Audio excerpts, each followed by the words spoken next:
கர்த்தருக்கு மகிமையும் கிருபையும் தயவும் உண்டாவதாக. இப்பொழுது தேவனுடைய வார்த்தைக்குள் சீக்கிரமாய் நான் கடந்து செல்லுகிறேன். ஓ கர்த்தருடைய நாமம் மகிமைப்படுவதாக. நாம் இந்த மாதத்தின் துவக்கத்திலிருந்து எரேமியாவின் புஸ்தகம் 31 அதிகாரத்தை தான் பரிசுத்தாவின் பலத்தை கொண்டு தொடர்ந்து தியானித்து வருகிறோம்.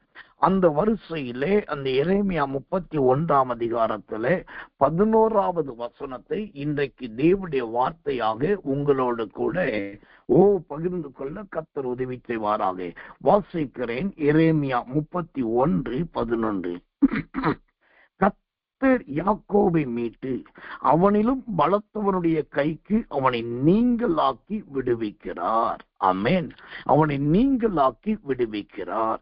இன்றைக்கு நாம் பார்க்க போகிற தேவனுடைய வார்த்தை நீங்களாக்கி விடுவிக்கிற தேவன். அப்படியானால் அந்த தேவன் யாருக்கு நீங்களாக்குகிறார்?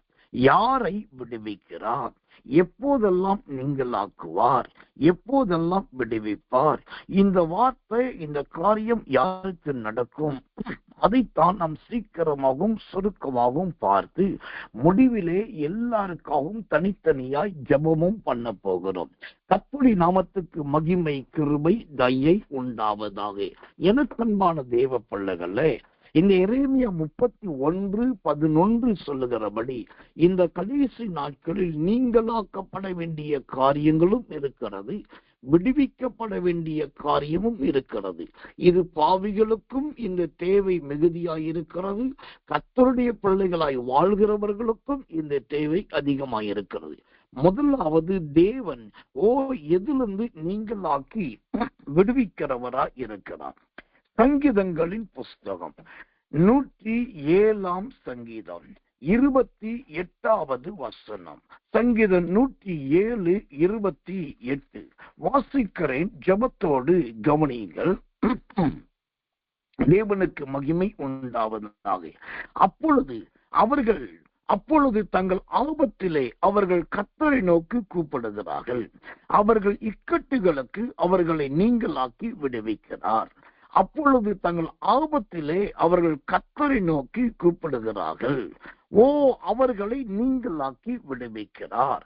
ஆம், தேவன் முதலாவது எதிலிருந்து நீங்களாக்கி விடுவிக்கிறார் என்று சொன்னால், இந்த 107 சங்கீதம் 28 வசனம் சொல்கிறது, ஆபத்திலே இருந்து தேவன் நீங்களாக்கி விடுவிக்கிறவரா இருக்கிறார்.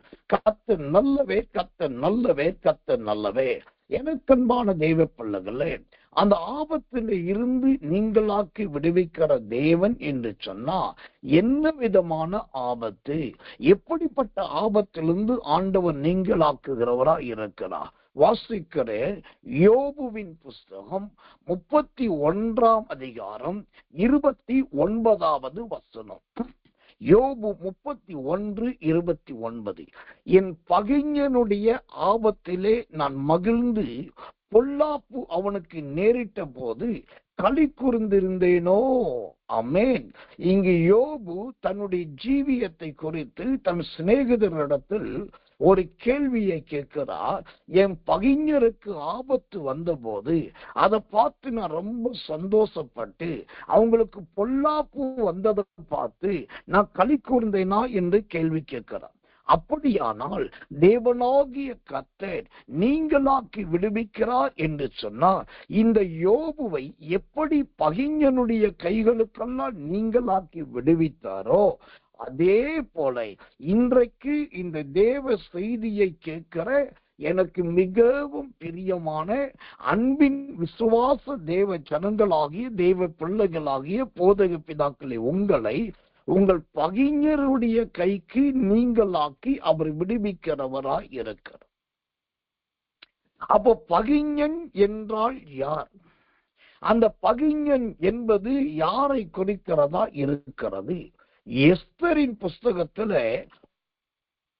ஒரு பயங்கரமான பகைஞன் இருந்ததாக வேதத்திலே பார்க்கிறது. எனக்கன்பான தேவ பிள்ளைகளே, அந்த பகைஞன் தான் சொல்கிறோம் கர்த்தர் நல்லவே, ஆமான் என்கிறதான மனுஷன். இந்த ஆமான் என்கிற மனுஷன் எஸ்தருடைய நாட்களிலே பயங்கரமான ஒரு பகைஞனாய் காணப்பட்டான். வாசிக்கிறேன், எஸ்தர் புஸ்தகம் 7ஆம் அதிகாரம் 6வது வசனம். எஸ்தர் 7:6. அதற்கு எஸ்தர், சத்துருவும் பகைஞனும் ஆகிய அந்த மனுஷன் இந்த துஷ்ட ஆமான் தான் என்றால், சத்துருவும் பகைஞனுமாகிய அந்த மனிதன் இப்போ யாருக்கு நீங்களாக்கி விடுவிக்கிறவராய் இருக்கிறார்? ஆபத்துல இருக்கிறவர்களுக்கு நீங்களாக்கி விடுவிக்கிறார். அந்த ஆபத்து என்பது எப்படிப்பட்டது? தங்கள் பகைஞர்களால் வரக்கூடிய ஆபத்து. அப்போ அந்த பகைஞர்கள் யார் என்று சொன்னா, எஸ்தர் 7:6 சொல்லுகிறபடி உங்க பக்கத்துல இருக்கிற மனிதர்கள் தான், உங்களோடு கூட சமரசம் பண்ண விரும்புகிற மனிதர்கள் தான். அவர் நீங்கள் செய்கிற நற்கிரியைகளை கண்டு அதை பொறுக்க கூடாமல் இருதயத்திலே பசுத்திர பகை கொள்ளுகிற அவர்கள் தான் பகைஞர்கள். அவர்கள் ஆமானுக்கு ஒப்பானவர்கள். அந்த ஆமான் போன்ற பகைஞர்களை குறித்து இங்கு வேதம் சொல்லுது, அவர்கள்தான் சத்துரு என்று வேதம் சொல்லுது. சத்துருவும் பகைஞனுமாகிய அந்த மனிதன்.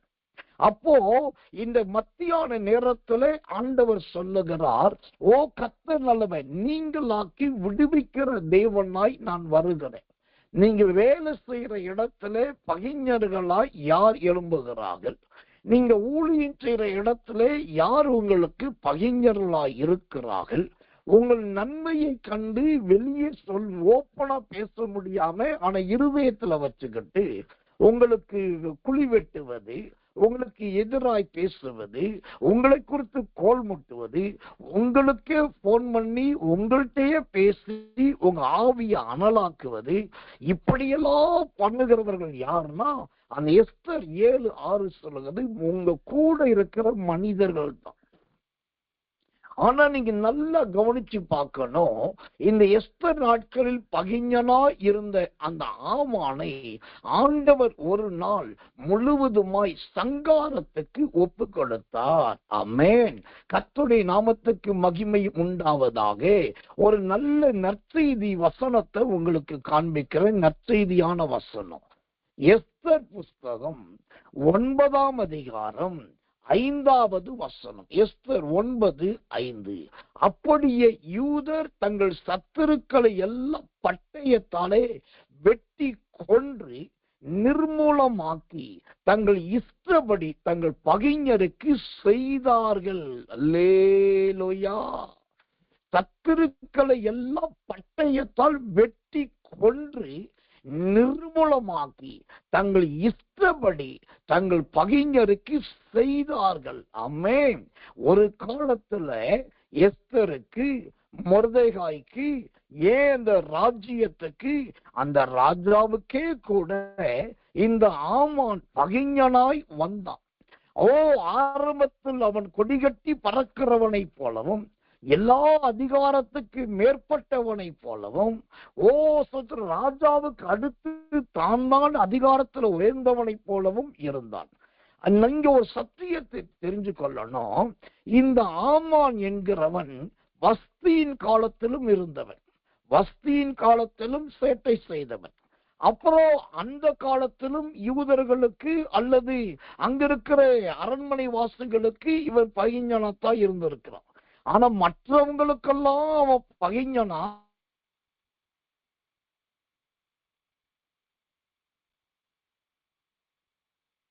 அவன் எத்தனையோ லட்சக்கணக்கானவர்களுக்கு பகைஞன் தான். அப்பெல்லாம் அவன் கொடி பறந்தது. ஆனா என்னைக்கு தேவனுடைய பிள்ளையும் கர்த்தரால் தெரிந்து கொள்ளப்பட்டதுமான மொர்தெகாய் போன்ற, எஸ்தர் மொர்தெகாய் போன்ற கர்த்தருடைய பிள்ளைகளுக்கு விரோதமாய் அவன் பகைஞனாய் எழும்பினானோ, அன்றைக்கே ஆண்டவர் அவனுக்கு இறுதி சீட்டை எழுத ஆரம்பித்து விட்டார். ஆமென்.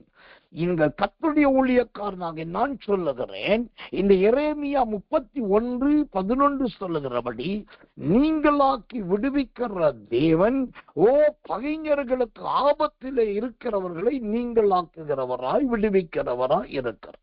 அந்த ஆபத்து என்பதே வாழ்க்கையில் வருகிற பகைஞர்களை குறிக்கிறதா இருக்கிறது. அந்த பகைஞன் இன்றைக்கு மற்றவங்களுக்கு விரோதமா இருக்கிற வரைக்கும் அவன் நல்லா தான் இருப்பான், ஒண்ணும் வராது.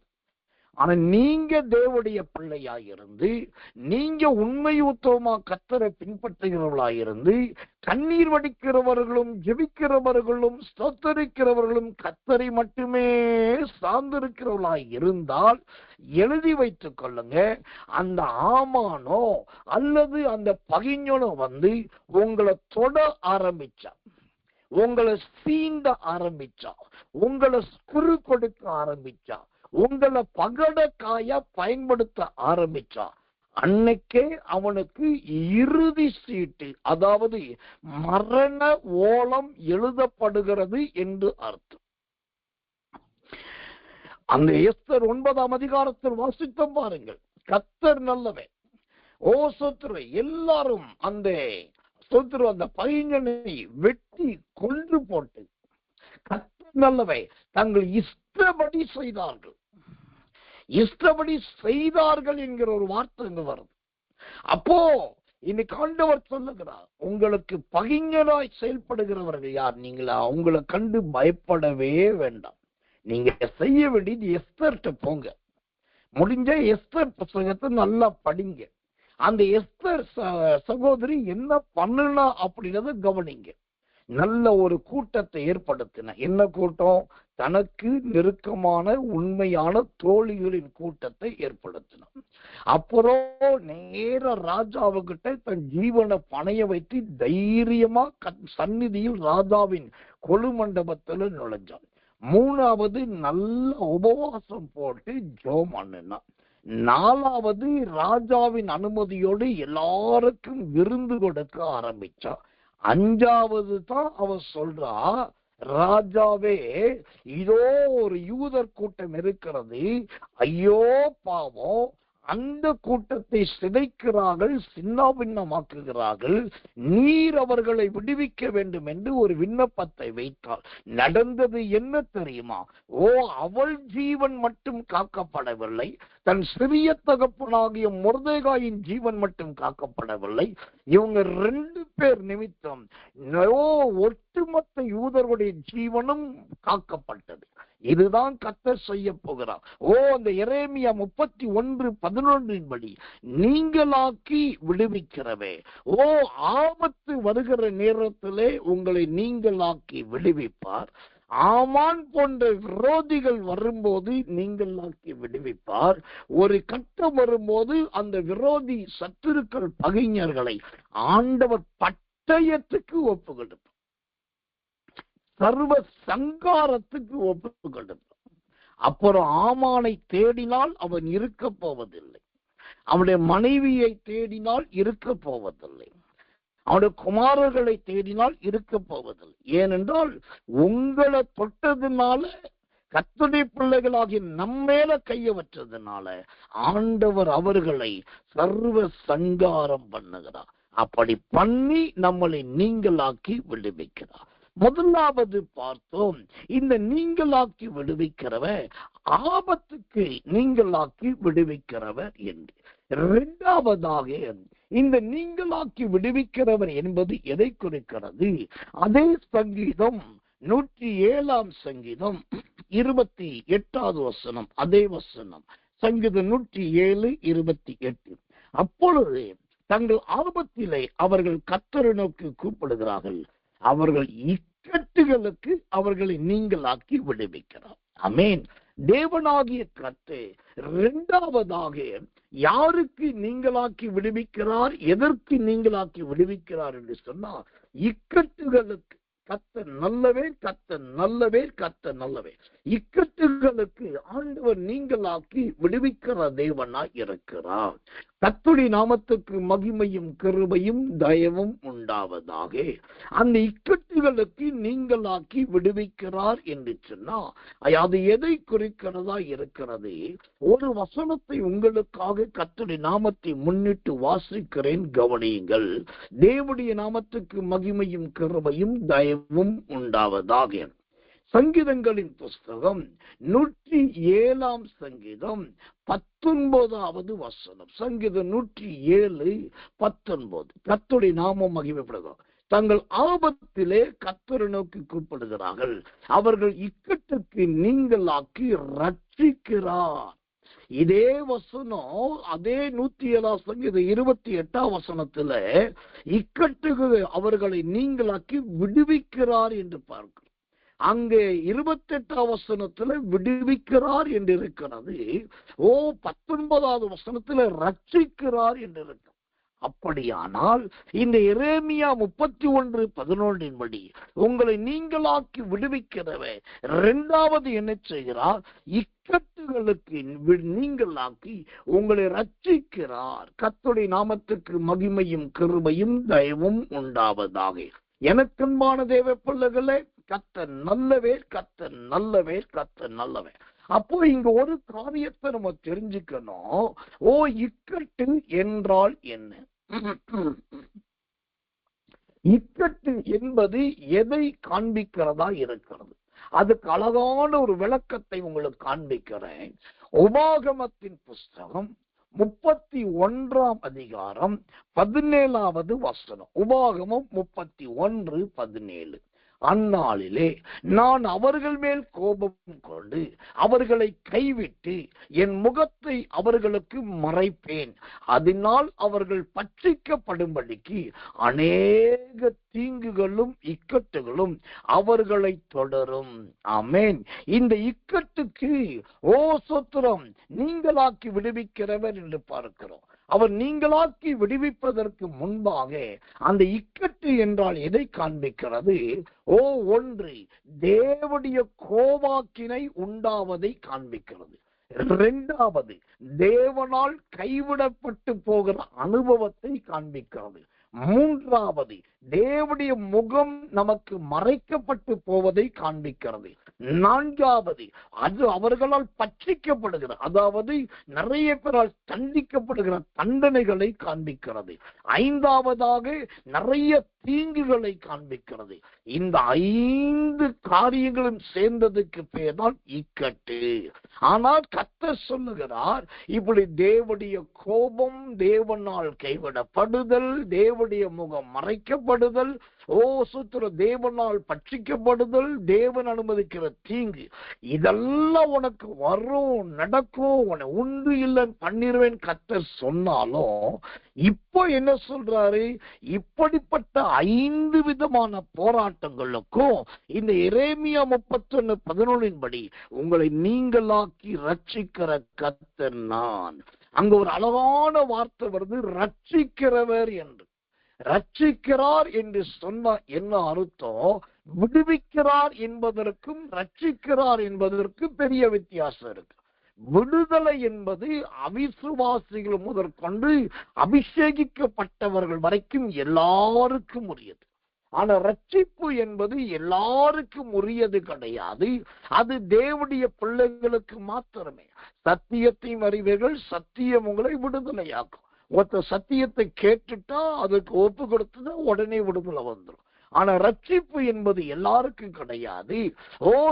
அந்த இக்கட்டுகள் ஆண்டவர் ரட்சிக்கிறார் என்று சொன்னால், யார் கர்த்தரை நோக்கி தங்கள் இக்கட்டிலே ஆண்டவரை நோக்கி கூப்பிடுகிறார்களோ, தங்களுக்கு இக்கட்டு என்கிற தேவனால் கைவிடப்படுதல், தேவனுடைய முகம் மறைக்கப்படுதல், தேவனுடைய வார்த்தை கிடைக்காமை, அப்படிப்பட்ட காலத்திலும் தேவனை நோக்கி கூப்பிடுகிறவர்கள் யாரோ அவர்களை ஆண்டவர் அந்த இக்கட்டுக்கு நீங்களாக்கி ரட்சிக்கிறார். அப்போ வேதத்திலே தேவன் யாரை விடுவித்தார், தேவன் யாரை ரட்சித்தார், அந்த ரெண்டுக்கும் உள்ள ஒரு விளக்கத்தை தெரிந்து கொள்ளுங்க. தேவன் யாரை விடுவித்தார், தேவன் யாரை ரட்சித்தார். கர்த்தருடைய நாமத்துக்கு மகிமையும் கிருபையும் தயவும் உண்டாவதாக. இயேசு கிறிஸ்துவின் இயேசு கிறிஸ்துவின் நாட்களிலே ஒரு தகப்பனுக்கு 2 குமாரர்கள் இருந்தார்கள். அவனுக்கு அவனுடைய இளைய குமாரனுக்கு பெயர், அவன் இளைய குமாரன் என்று சொல்லப்பட்டிருக்கு. அவன் தகப்பனுடைய பேச்சை மீறி போனா, பல காரியத்தை செஞ்சா, பன்றியின் தவிட்டுக்கு திங்க வேண்டிய கட்டாயம் வந்தது, பன்றியை மேய்க்க வேண்டியவனாய் மாறினான். இப்போ அவனுக்கு தேவை ஒரு விடுதலை தேவை. என்ன விடுதலை? பன்றி கூட்டத்திலிருந்து விடுதலை. ஏன்னா பன்றி கூட்டங்கள் கடல்ல போய் விழுந்து தற்கொலை பண்ணி கொள்ளக்கூடியது. பன்றி கூட்டம் என்பது பிசாசின் அசுத்த ஆவிகளுக்கு ஒப்பானது. லேகியோன் காலத்திலே பன்றிகள் அசுத்த ஆவிகள் பன்றிகளுக்குள்ளதான் நுழைஞ்சது. அதே லேகியோன் காலத்துல அந்த பன்றிகள் கடல்ல போய் விழுந்துச்சு. அப்போ பன்றிகள் என்பது ஒன்று பிசாசையும் இரண்டாவது தற்கொலை ஆவியை குறைக்கிறது. அப்போ இந்த இளைய குமாரன் பன்றிகளோடு இருக்கிறவனும் பன்றியின் தவிட்ட திங்கிறவனா இருந்ததுனால ஒன்னு அவனுக்குள்ள அசுத்த ஆவி நுழைந்திருந்தது, இரண்டாவது அவன் மாய்த்து கொள்ள தற்கொலை பண்ணுகிறவனா இருந்தான். அதனால ஆண்டவர் என்ன பண்ணினார்? அவனை விடுவிக்கிறவராய் மாறினார். தன் தகப்பன் வீட்டுக்கு கொண்டு வந்து அவனுக்கு சோத்திரம் நல்ல வஸ்திரத்தை, தகப்பனின் அன்பை கொடுத்து அவனை நல்ல விடுவித்தார். கர்த்தருடைய நாமத்துக்கு மகிமையும் கிருபையும் தயவும் உண்டாவதாக. இப்போ இங்க இளைய குமாரனை ஆண்டவர் நீங்களாக்கி விடுவித்தார் என்று பார்க்கிறோம். ஆனா இரண்டாவது, இந்த விடுதலைக்கும் ரட்சிப்புக்கும் வித்தியாசம் உண்டு என்று சொன்னேன். இரண்டாவதாக ஆண்டவர் அந்த நீங்களாக்கி ரட்சிக்கிறார். ரட்சிப்பு யாருக்கு உண்டானது தெரியுமா? அருமையான தீர்க்கதரிசிகளில் ஒரு தீர்க்கதரிசினா எரேமியா தீர்க்கதரிசி. இந்த எரேமியா தீர்க்கதரிசி நாட்களிலே ஒரு நாள் ராஜாவுக்கு எரேமியாவின் மீது கோபம் வந்து சொத்துறோம். அவன் எரேமியாவை தூக்கி, கர்த்தர் நல்லவே, ஒலையான சேறு நிறைந்த உள்ள அமிழ்ந்து போகக்கூடிய கிணற்றிலே தூக்கி போட்டாச்சு. அப்போ கொஞ்சம் கொஞ்சமா மூழ்கி முங்கி அந்த சேற்றுக்குள்ள அப்படியே சாக போகிறான்.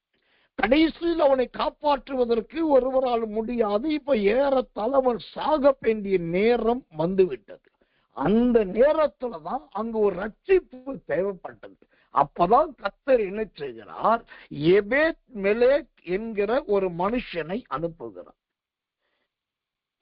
எரேமியாவின் புஸ்தகம் 38ஆம் அதிகாரம் நீங்க நன்றா படிச்சு பார்த்தீங்கன்னா, எபேத் மெலேக் என்கிற ஒரு மனுஷன் அனுப்பி அந்த கிணற்றுக்குள் கிழிந்த புடவைகளையும் பழம்புடவைகளை உள்ள விட்டு அதுல ஒரு கயற்றை உண்டாக்கி அந்த கயற்றின் மூலமாக எரேமியாவை மேலே தூக்கி விடுகிறார். கர்த்தர் நல்லவே. அப்போ நடக்கிறது என்ன? அந்த ஆபத்துல இருந்து, மரண வலையிலிருந்து எரேமியா ரட்சிக்கப்பட்டார். அதாவது மரணத்துக்கு நீங்களாக்கப்பட்டார். அதுதான் ரட்சிப்பு. இந்த செய்தியை கேட்கிற எனக்கு மிகவும் பிரியமான தேவ பிள்ளையே, எரேமியா 31:11 படி அவர் நீங்களாக்கி விடுவிக்கிறவர் என்று சொன்னா, முதலாவது ஆபத்திலிருந்து நீங்களாக்கி விடுவிக்கிறவர், இரண்டாவது இக்கட்டுகளுக்கு நீங்களாக்கி விடுவிக்கிறவராயும் இருப்பார், நீங்களாக்கி ரட்சிக்கிறவராயும் இருப்பார். இளைய குமாரனை விடுவித்தார் அவனுடைய பாவத்திலிருந்து, தற்கொலை எண்ணத்திலிருந்து, அசுத்த கிரியிலிருந்து. அதே சமயத்தில் எரேமியாவை ஆபத்திலிருந்து, மரணத்திலிருந்து தப்புவித்தார், ரட்சித்தார். அங்கு ரட்சிப்பும் உண்டாகிறது, விடுவிப்பும் உண்டாகிறது. இது வேதத்தில் இது நடந்தது உண்மை என்று நீங்க நம்பினா உங்க ஜீவியத்திலும் இந்த ரட்சிப்பும் வரும், இந்த விடுவிப்பும் வரும். ஆண்டவர் ஒண்ணு விடுவிப்பாரு, இல்லாட்டி ரட்சிப்பாரு, ரெண்டுல ஒண்ணுதான் செய்வார் என்பதெல்லாம் கிடையாது. நீங்க ஒரு குடும்பம், ஆனா குடும்பம் ஒண்ணுதான், வீடு ஒண்ணுதான். ஆனா உங்க வீட்டுல இருக்கிறது 6 பேர் 7 பேர் இருக்கீங்க. எல்லாருமே பக்திமான் கிடையாது, எல்லாருமே பரிசுத்தவாட்டி கிடையாது. சில கர்த்தருக்குள் நல்லா இருப்பாங்க, சில கர்த்தருக்கு எதிராகவும் இருப்பாங்க, இல்லாட்டி கர்த்தரை வெறுக்காமலும் ஒரு மேம்போக்கமா இருப்பாங்க. அப்போ நீங்க கர்த்தருக்குள் இருக்கும்போது உங்களுக்கு இக்கட்டு வந்தா உங்களை ஆண்டவர் ரட்சிப்பார். ஆனா உங்க கூட இருக்கிறவர்களுக்கு இக்கட்டு வரும்போது நீங்க ஜெபிக்கிற ஜெபத்தை கேட்டு அவர்களை விடுவிப்பார். அப்போ ஒரே வீட்டிலே சிலருக்கு ரட்சிப்பு, அதே வீட்டிலே சிலருக்கு விடுவிப்பு. இதுதான் தேவனுடைய மகத்துவத்தின் கிரியை. இந்த வார்த்தை உங்க வாழ்க்கையில நடக்கும், இந்த வார்த்தை உங்க வாழ்க்கையில சம்பவிக்கும். இதை கர்த்தர் கண்டிப்பாய் செய்தருளுவா. கர்த்தர் நல்லவே, கர்த்தர் நல்லவே, கர்த்தர் நல்லவே. நான் சொன்னேன் நீங்களாக்கி விடுவிக்கிறவர். எப்படி? 2 காரியத்தில். ஒன்று, ஆபத்துக்கு நீங்களாக்கி விடுவிக்கிறவர். 2வது, இக்கட்டுக்கு நீங்களாக்கி விடுவிக்கிறவர். 3வதாகவும் கடைசியாகவும் யாருக்கு ஆண்டவர் நீங்களாக்கி விடுவிக்கிறவரா இருக்கிறார்? நாம் வாசித்த தலையங்க வாக்கியம், அந்த தலையங்க வாக்கியத்தையே திரும்பவும் வாசிக்கிறேன். எரேமியா 31:11. கர்த்தர் யாக்கோபை மீட்டு அவனிலும் பலத்தவனுடைய கைக்கு அவனை நீங்களாக்கி விடுவிக்கிறார். அல்லேலூயா. கர்த்தர் நல்லவே. இங்கு 3வதாய் தேவன் யாரை நீங்களாக்கி ஸ்தோத்திரம் விடுவிப்பார் என்று சொன்னா, பலத்தவர்களுடைய கைக்கு. கர்த்தருடைய நாமத்துக்கு மகிமையும் கிருபையும் தயவும் உண்டாவதாக. பலத்தவனுடைய, எனக்கன்பான தேவ பிள்ளைகளே, அந்த பலத்தவனுடைய கைகளுக்கு என்று சொன்னா அது எதை காண்பிக்கிறதா இருக்கிறது? நம்ம எல்லா இடத்திலும் நாம் மட்டுமே பலவான்கள் கிடையாது, பலசாலிகள் கிடையாது. நம்மை விட பலவான்கள் சிலர் இருக்கிறார்கள், நம்மை விட பலசாலிகள் சிலர் இருக்கிறார்கள். அப்போ நம்மை விட எது பலன் வாய்ந்ததா இருக்கிறது? ஒரு வசனத்தை வாசிக்கிறேன், கவனியுங்கள். ஆமோஸ் தீர்க்கதரிசனத்தின் புஸ்தகம் 5ஆம் அதிகாரம் 9வது வசனம். ஆமோஸ் 5:9 வாசிக்கிறேன், ஜெபத்தோடு கவனிங்கள். அரணான ஸ்தலத்தின் மேல் பால் கடிப்பு வரத்தக்கதாக அவர் கொள்ளை கொடுத்தவனை பலத்தவனுக்கு விரோதமாய் லகுவடைய பண்ணுகிறவர். ஆமென். இங்கு அந்த பலத்தவருடைய என்று சொன்னால் அது எதை குறிக்கிறது? முதலாவது அது பால் கடிப்பை குறிக்கிறது. 3வது நம்மை சத்துருக்களும் நம்மை சோத்திர மனிதர்களும் கொள்ளையடித்ததை காண்பிக்கிறது. அப்போ பால் கடிப்பு என்பது என்ன? நகரம் பாழாய் போவது, வீடு இடிந்து போவது, வேலை வாய்ப்பு இழந்து போவது, பிறந்த பிள்ளை செத்து போவது, வாழ்க்கையில எல்லா சுகதுக்கத்தை இழந்துட்டு தனிமையாவது, யாருமே இல்லாம கைவிடப்படுவது, அனாதையா அலந்து திரிவது, எல்லாம் அனுபவிக்கிறவனா இருந்து எதையும் அனுபவிக்க முடியாதவர்களா இருப்பது, இது எல்லாமே பால்கடி. அப்போ பலத்தவனுடைய கைக்கு நீங்களாக்கி விடுவிக்கிறார் என்று சொன்னா, எனக்கு நிறைய குடும்பங்களுக்குள் இந்த பால் கடிப்பு தான் இருக்குது. சுவரெல்லாம் கீறல் விழுந்து கிடக்குது. கர்த்தர் நல்லவர், வீட்டிலே ஓட்டையும் உடைசலும் பெருகிவிட்டது. நல்ல அலங்காரமாயிருந்த பொருட்கள் எல்லாம் ஒட்டடை பிடித்து அசுத்தமாகிவிட்டது. எல்லாம் பழமையானதுனால புதியவைகளை வாங்கி எதையும் வைக்க முடியல. இப்படி நிலைமையே ஒரு பால் கடிப்பின் நிலைமை. அது மாத்திரமல்ல, கர்த்தர் நல்லவன், ஸ்தோத்திர கொள்ளை போகிற அனுபவம். வருமானம் ஒரு பக்கம் வருது, செலவு 7 பக்கம் நடந்துட்டு இருக்கு. வர்ற வருமானம் 4 ரூபான்னா செலவழிக்கிற செலவு 7 ரூபா. மிச்சம் மாதம் 4 சூத்திரம் 7ல 4 போயிட்டா மிச்சம் 3 ரூபாய் கடனு, 3 ரூபாயில 1 ரூபாய் கடனு, 1 ரூபாய் வட்டி, 1 ரூபாய் கைமாத்து. இப்போ வர்ற வருமானம் 4, செலவு 7. அந்த செலவுல சூத்திரம் 3 தான் வீண் செலவு. 1 சூத்திரம் வட்டி, இன்னொன்று கடன், இன்னொன்று கைமாத்து. இந்த கைமாத்து என்பது உடனே திரும்ப கொடுக்க வேண்டிய ஒன்று. கடன் என்பது அடுத்த கொஞ்ச நாட்களில் கொடுத்து விட வேண்டிய ஒன்று. சூத்திரம் வட்டி என்பது வர்ற பொருளாதாரத்தை அதுக்கே குட்டி போட்டு கட்டுறது. இதுதான் இன்னைக்கு நிறைய பேர் ஜீவியத்துல பலத்த போராட்டமா இருக்குது, பெரிய போராட்டமா இருக்குது. அதனாலதான் நம்முடைய இந்த இருட்டோட ஜபம் ஆரம்பித்த காலத்திலிருந்து நம்ம சொல்லி கொடுத்துட்டு வரோம், வெளிப்படையா கடிந்து கொண்டு சொல்றோம், எங்கேயுமே நீங்க முதலாவது கடன்காரர்களா இருக்காதீங்க. கடன்காரர்களா இருந்துகிட்டு கர்த்தர் என்னை நடத்துறார், கர்த்தர் என்னை போஷிக்கிறார், கர்த்தர் நல்லவரா இருக்கிறார் சொன்னா அது சுத்த பொய். ஒரு இரண்டாவது, எந்த நிலைமை வந்தாலும் வட்டி வாங்கி எதையும் பண்ணாதீங்க. வட்டிக்கு வாங்காயாக வட்டி கொடாதிருப்பாயாக என்று வேதம் சொல்லுகிறது. அது பலத்த சத்துரு என்று பைபிள் சொல்லுது. அப்போ கர்த்தர் நல்லவே. போன வாரத்திலே எனக்கு ஒரு அருமையான சகோதரர் காலை பொழுது முடிஞ்ச உடனே ஒரு வாய்ஸ் நோட் அனுப்பினார். ஐயா, உங்க செய்தி என கேட்டு என் ஆண்டவர் என்னோடு பேசினா, நான் ரொம்ப ஆசைப்பட்டு நிறைய கிரெடிட் கார்ட்ஸ் வாங்கி இருக்கிறேன். இப்போதைக்கு தற்சமயமா பெரிய பெரிய அளவுல கடன் வாங்கி 4 கிரெடிட் கார்டு இருக்கு. நமக்கு ஏதாவது ஒரு கார் வாங்கணும், ஒரு பொருள் வாங்கணும், வீட்டுல ஏதாவது ஒண்ணு வாங்கணும் ஆசைப்பட்டா உடனே ஒரு கிரெடிட் கார்டு வாங்குவேன். அதை உடனே ஸ்வைப் பண்ணி அதுல ஒரு பொருள் வாங்கி அப்புறம் கிரெடிட் கார்டுக்கு நான் வட்டி கட்டுவேன். இப்ப எனக்கு ரொம்ப ஆவில துக்கமா இருக்கு. அதனால இப்ப நான் ஒண்ணு செய்ய போறேயா, நீங்க ஜோம் பண்ணிட்டோங்க, எல்லா கிரெடிட் கார்டையும் நான் ரிட்டர்ன் பண்ண போறேன். ஒரு கிரெடிட் கார்டு கூட என் கையில நான் வச்சுக்க மாட்டேன். இது கர்த்தர் சமூகத்தில் உண்மை. நீங்க எனக்காக ஜெபிக்கணும். அப்போ அதை கேட்டு அந்த வாய்ஸ் நோட் கேட்டு பயங்கர சந்தோஷம் எனக்கு. ஒரு தேவ செய்தியை கேட்டு ஒரு படித்த மனுஷன் தன்னிடத்தில் இருக்கிற எல்லா கிரெடிட் கார்டையும் நான் ரிட்டர்ன் பண்றேன், அதுக்கு எல்லாத்தையும் நான் செட்டில்மெண்ட் பண்ணிடுறேன், இனி கிரெடிட் கார்டு வாங்கவே மாட்டேன்னு சொல்லி அவர் சூத்திர பொருத்தனை பண்ணி உடனே காரியத்துல இறங்குறார். இதைத்தான் இந்த ஊழியத்துல நாம எதிர்பார்க்கிறோம். கடன் வாங்காதீங்க, வட்டி வாங்காதீங்க, கைமாத்து வாங்காதீங்க. கர்த்தர் நல்லவை. இதெல்லாம் சத்துரு, பலத்த சத்துருவின் போராட்டம். இன்னைக்கு இந்த ஆபத்துல இருந்துதான் ஆண்டவர் உங்களை விடுவிக்க விரும்புகிறார். இந்த ஆபத்துல இருந்துதான் உங்களை தப்புவிக்க விரும்புகிறார். ஓ சோத்திரம்.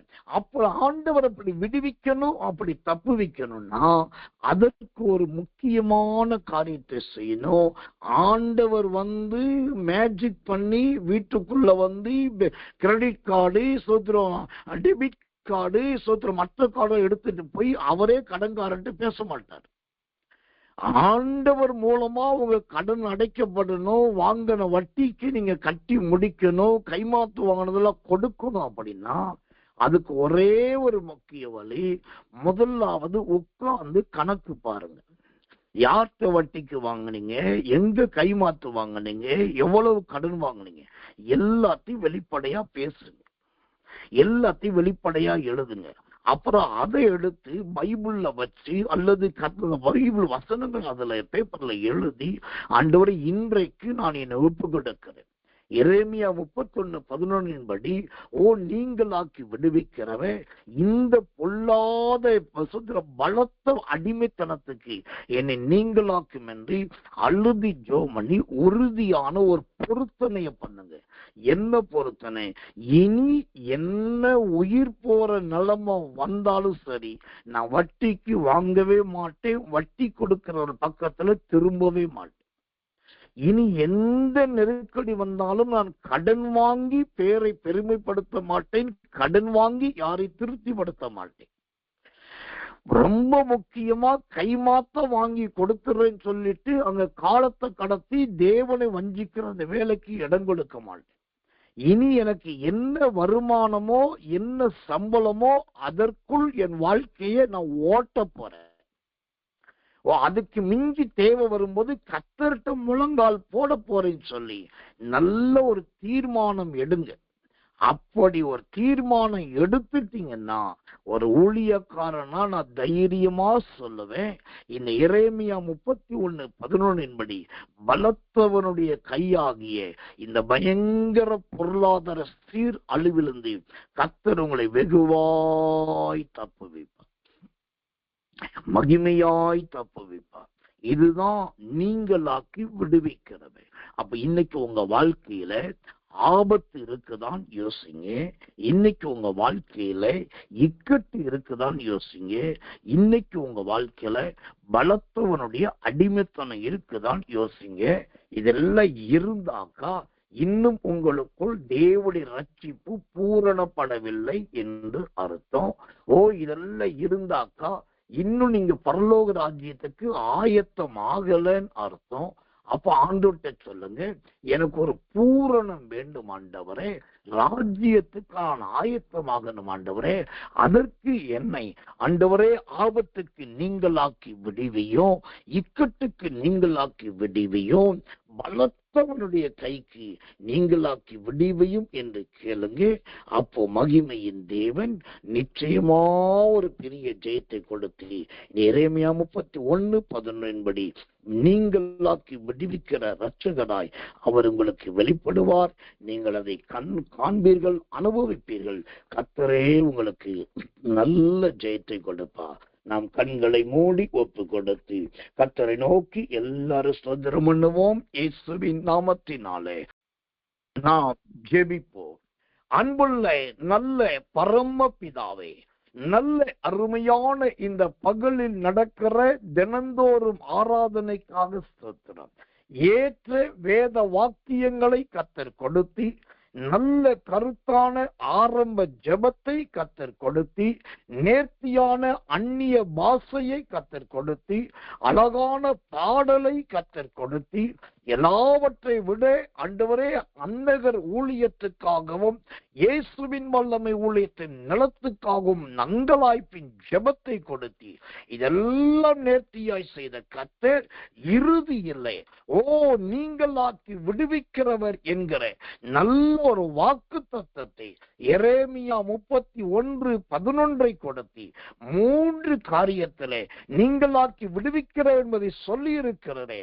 ஆபத்துக்கு நீங்களாக்கி விடுவிக்கிறவே, இக்கட்டுக்கு நீங்களாக்கி விடுவிக்கிறவே, பலத்தவருடைய கைக்கு நீங்களாக்கி விடுவிக்கிறவர் என்கிற 3 சத்தியத்தை சொல்லிக் கொடுத்த தேவன் இதோ உம்முடைய பிள்ளைகள் ஆண்டவரே வட்டிக்கும் கடனுக்கும் கைமாற்றுக்கும் யாரிடத்திலும் அடிமைப்பட்டு போகாதபடிக்கு என் தேவன் அவர்களை விடுவிப்பீராக.